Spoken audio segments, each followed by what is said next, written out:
You only get one chance to make a good first impression, which is why your first board meeting is one of the most important meetings that you will have with your team. Have you ever been to an event or sat in a meeting and you can tell that the leader of the meeting was kind of uneducated, unprepared, and unsure of the direction that he wanted or she wanted to go in? And that kind of steered you away from their leadership, steered you away from following their example. This is exactly what we want to avoid with you being a CEO and executive director of your new nonprofit organization. So in this video, we want to break down a simple layout and framework of your very first board meeting and a couple of topics that you want to hit on to ensure that your team not only follows you, but then also supports the vision and the mission of the organization. Let's talk about it. What's going on, guys? My name is Timothy Wright. We're back again with another video. One of the biggest questions that we get is, Tim, what should we talk about in our very first board meeting? All right, so let's get right into it. The first thing that you want to do with your board is allow everyone to have an opportunity to get to know each other. Maybe going around the room and expressing who they are, what they do, and what's their personal connection with this nonprofit, with the mission, if they are familiar with it. This is going to give everyone an opportunity to meet each other and then also an opportunity to kind of see what skill sets are each individual bringing to the table. Now, once you do this, if you haven't already thought about it, this will give you a better opportunity to determine what roles are each individual going to play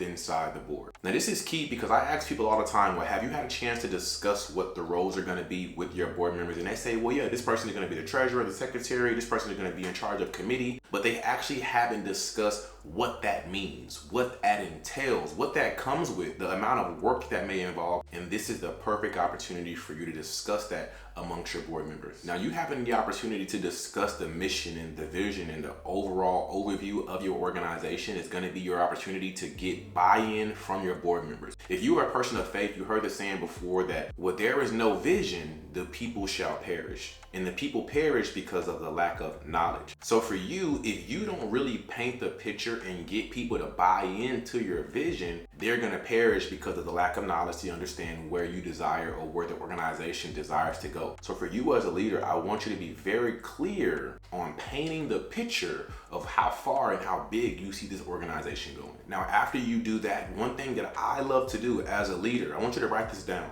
Everyone has a sign on their forehead said, "Make me feel good." Remember me telling you this. Everyone, we all have a sign. I have it, you have it, and it says, "Make me feel good" in big, bold capital letters. So one thing as a leader that I like to do is I like to edify my leaders, meaning that I like to publicly tell everyone why I feel like James is a good leader for this position based on this skill set, why I feel like Tim is a great leader for this position and this skill set. Two things are going to happen. One, someone's going to feel really good about you publicly telling everyone how you feel about their skills and everything like that. But then number two, if they also believe that what you said, they believe that already, like, man, you know what? I am a great speaker. Man, you know what? I am a great communicator. Then what it is that you've done is you just empowered their ability to do more, which will lead them to doing more within your organization. I want you to really think about that. So after you guys have had an opportunity to introduce everyone to each other, have an opportunity to go over the organization's overviews, I think now we want to start talking about the governance and the bylaws and all your policies that you have as an organization. Outside of your board, your policies are going to be the next thing in line that governs how you operate your nonprofit. So you want to ensure that all of your policies, whether it be your privacy policies, your internet policies, your board governance policies, your volunteer policies, and of course your bylaws, they all align with how you guys want to operate in business. And you may be thinking, well, hey Tim, everyone in my board is all new to the nonprofit space and we're all very uneducated. Well, this is going to be a great opportunity for you to prepare yourself to be the most educated in the room in regards to your policies, your procedures, your bylaws, and the overall mission of your organization, because this is also, again, how you get other people to follow what it is that you're doing. You got to think about it. When we go back to that scripture where there is no vision, that people shall perish. People love following people who have vision. People love following people who are sure where they want to go. Why is this? It's because if we're being honest, A lot of us in this world, we're very lost and confused about where we desire to go. And because of that, if you are the individual that has vision, has clarity on where they're going and where they want to take their company, this is an easy way for you to get buy-in for someone who may not be so sure with their own personal life. So after you discuss your policies, your procedures, your bylaws, and everyone is in agreement, now we really want to dive a little bit deeper on the roles that individuals are going to play inside the organization. So I know this is something that we previously discussed, but I think that you want to have a quick moment with inside your board meeting where this is what you want to talk about in depth, in full, and ensure that people not only know what their roles are, but then they also understand the amount of work that that may come with. And if it doesn't come with any work, then cool, but it's something that you definitely want to talk about. Now I want to tell you this because this is something that we've realized working with different nonprofits. So many new leaders, they're afraid to tell people the amount of work that it may involve because they're afraid to lose people. Now I want you to know that if you as a leader, if you are afraid to lose people, you're probably gonna lose them. And the reason why is because you do things so timidly that you don't actually take the proper step that you should take in your business to get the results. And because you don't get the results, this pushes people away, right? So I don't want you to have the mindset of, I'm trying to be everyone's friend. I want to satisfy everyone's desires. This is not why we're launching a nonprofit organization. The reason why we're doing this is because we have something in our heart where we know we can make a difference in other people's lives. And if someone isn't in agreement to how we're operating, then guess what? They can leave, and there's more people out there who are ready to serve and be a part of what it is you're doing. This is key to understand. Now, this does not mean that you don't want to take advice and take opinions from individuals that's inside of your board, because you definitely want to do so. But again, you don't want to make every decision based on how your board members or how a couple of people are going to feel about it. If they don't feel great about what you guys are doing and the mission and the vision for your organization, let them go. Okay, now that we've discussed the organization's overview, we discussed your policies, your procedures, your bylaws. We've also now discussed the roles within inside your board. Now we want to start getting into the strategic planning. You have already let them know the vision of the organization and how big it is, but now we want to start breaking this vision down in a little small puzzle pieces so we can set goals on how we can hit the overall vision. What a lot of people think is that this big vision is their goal. In reality, it's just the vision. But the things that you do in between you now and the vision, these are goals that you set to get there. I like to look at it as like I'm completing pieces of the puzzle with my goals. So with your strategic planning, I recommend that you talk about some of your short-term and some of your long-term goals. So the way that we recommend you doing this is breaking down our very simple PSP formula. Problem, solution, promotion. We want to really identify the problem in the marketplace that we plan on solving. Then we come up with an incredible solution to this problem. This solution is going to be your programs, your services, your offers, your different fundraising events that you have. These are things that are going to be in line to help you solve that problem. And then the last P is promotion. Problem, solution, promotion. So we want to identify a problem. We want to come up with a valuable solution. And then we have to discuss, okay guys, we have the solution in place. How are we going to promote our solution? I want you to write this down for me. Best known beats best product every time. Best known beats best product every time. So a part of your strategic planning, I don't want you to get all excited about, oh, we're going to have this program, this program, this program. I want you to get excited about that, absolutely. But I want you to get more excited about how are we going to expose our program? How are we going to get people to find out about what it is that we're doing? Every single day, we have calls and people ask us, well, Tim, how can I get more donations? How can I get seen? How can I get people to support what it is that I'm doing? And we tell them all the time, that's a great question that you ask, but an even better question for you to ask is, Tim, how can I position myself for people to find me instead of me trying to find everybody? This is why we create content. This is why we get on blogs. This is why we run ads, so people can actually see us. We attract the donors, we attract the supporters, we attract the customers to us by putting ourselves in position to be found. Now, after we've done that, we want to get into the financial strategy as well as our fundraising strategy. I recommend you sit down and talk with everyone about the finances that is already involved within the organization. Most people always question, Tim, where are we going to get the funds to launch our first initiative? Tim, where are we going to get the funds to, host our first event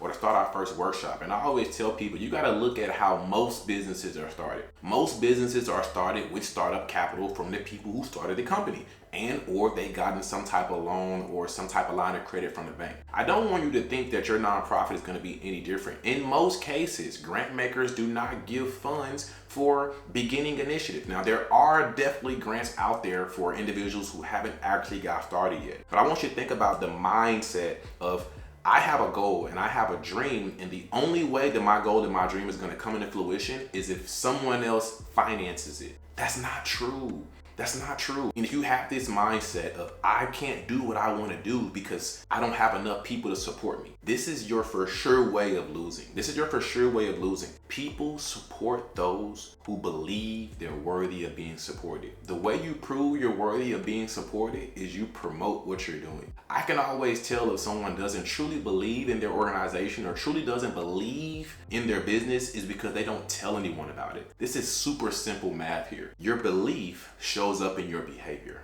Your belief shows up in your behavior. If you don't tell anyone about what it is you guys are doing, I can ensure that you don't believe that it could be successful. So you have to prove to yourself and prove to your team that you know this could be successful by constantly and continuously promoting what you're doing. So with your fundraising strategy, I want you to consider your very first campaign. What can it be focused on? What can you really tackle, and what can you really lock in on when you can create a storyline around it? When you ask for funds, there's a true reason why someone would want to support your organization, and then consider how much and how often do I need to promote this campaign to start receiving revenue. Consider the events that you guys may need to go to, the type of partnership that you may need to establish. Are there any local grant makers in your area that some of you guys may know already? This can be your opportunity to get funds before you actually start your initiative. And then the last thing is I'm going to recommend that you challenge your board members to raise money with you. So let's say if you have 4 board members, this definitely works. I recommend you try it. I'm encouraging you to challenge all 4 board members, including yourself, to raise at least $250 for your very first event. This would be an opportunity for everyone to compete. It's fun.